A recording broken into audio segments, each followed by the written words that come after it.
कि किसी भी साहित्यकार का जीवन परिचय कैसे लिखा जाता है।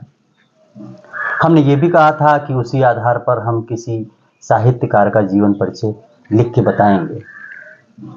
जीवन परिचय लिखने के तरीका जो बताया था उसी आधार पर हम डॉक्टर वासुदेव शरण अग्रवाल जी का जीवन परिचय लिखते हैं। कक्षा 12 हिंदी। तो मैंने कहा था कि 4 भागों में किसी कवि किसी लेखक का जीवन परिचय लिखते हैं। सबसे पहला जीवन परिचय, और दूसरा साहित्यिक परिचय, तीसरा भाषा शैली, और चौथा हिंदी साहित्य में उसका स्थान। केवल 4 बातों पर ही ध्यान देते हैं, और इन 4 बातों को अगर आप सही तरीके से लिख गए तो आप बहुत अच्छे तरीके से अंक पा सकते हैं। अच्छे तरीके से आपका जीवन परिचय देखा जाएगा और पढ़ा जाएगा। जीवन परिचय सबसे पहले हेडिंग पे, शीर्षक पे हम चर्चा करते हैं। जीवन परिचय। अग्रवाल जी का जन्म सन 1904 ईस्वी में लखनऊ के एक प्रतिष्ठित वैश्य परिवार में हुआ था, अर्थात लोकप्रिय वैश्य परिवार में हुआ था। इन्होंने लखनऊ विश्वविद्यालय से एमए किया तथा 1941 ईस्वी में पीएचडी की उपाधि प्राप्त की। उसके बाद डीलिट की भी उपाधि प्राप्त की। इन्होंने भारतीय पुरातत्व विभाग के अध्यक्ष पद को सुशोभित किया। बाद में भारतीय पुरातत्व विभाग के अध्यक्ष बनाए गए। आप भारतीय संस्कृत तथा पुरातत्व विभाग के प्रकांड विद्वान माने जाते हैं।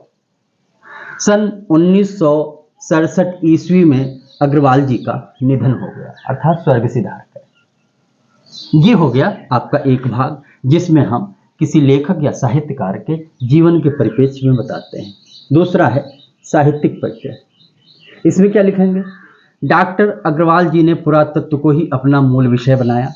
इन्होंने अपनी रचनाओं में संस्कृत एवं प्राचीन भारतीय इतिहास का प्रमाणिक रूप प्रस्तुत किया। उसके बाद में हम इनकी कृतियां लिखेंगे। कृतियां में सबसे पहले निबंध।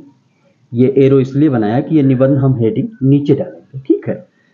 निबंध कौन कौन से लिखे? पृथ्वी पुत्र, कला और संस्कृति, कल्पवृक्ष, भारत एकता, माता भूमि और वाग्धारा, ठीक है। संपादन किसका किसका किया?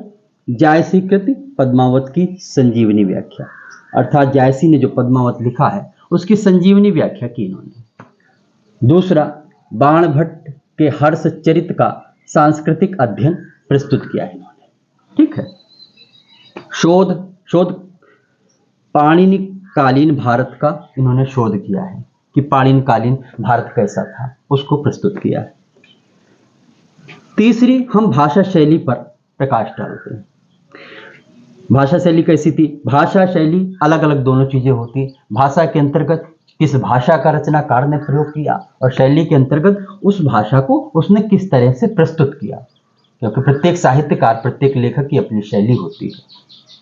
भाषा शुद्ध, परिष्कृत, खड़ी बोली, संस्कृतनिष्ठ प्रांजल भाषा का प्रयोग हुआ है, ठीक है। इनकी भाषा में उर्दू अंग्रेजी शब्दों का और मुहावरों का प्रयोग बिल्कुल नहीं हुआ है। याद रखना, बार बार याद रखना कि बहुत से रचनाकारों या साहित्यकारों के विषय में आप लिख देते हैं उनकी भाषा शैली के अंतर्गत इन्होंने उर्दू, हिंदी, फारसी के शब्दों का, उर्दू, फारसी और अंग्रेजी के शब्दों का प्रयोग किया। इन्होंने ऐसा बिल्कुल नहीं किया अपनी भाषा में। उर्दू, अंग्रेजी शब्दों और मुहावरों का भी प्रयोग नहीं किया, इनकी भाषा में नहीं मिलता है। इन्होंने शैली किस प्रकार की लिखी? आपने विचारात्मक, गवेषणात्मक, व्याख्यात्मक तथा उद्धरण शैली का प्रयोग किया। जिसे आप जो वासुदेव शरण का जो निबंध पढ़ते हैं आपके कक्षा 12 हिंदी की पुस्तक में है, राष्ट्र का स्वरूप, उसमें उद्धरण शैली का प्रयोग मिलता है और विचारात्मक शैली का प्रयोग मिलता है। उसके बाद में हम चौथी बात, हिंदी साहित्य में प्रत्येक रचनाकार का जो स्थान होता है उसके विषय में हम लिखते हैं, अर्थात हिंदी साहित्य में उसकी क्या उपयोगिता है, यह हम उसके स्थान में निर्धारित करते हैं।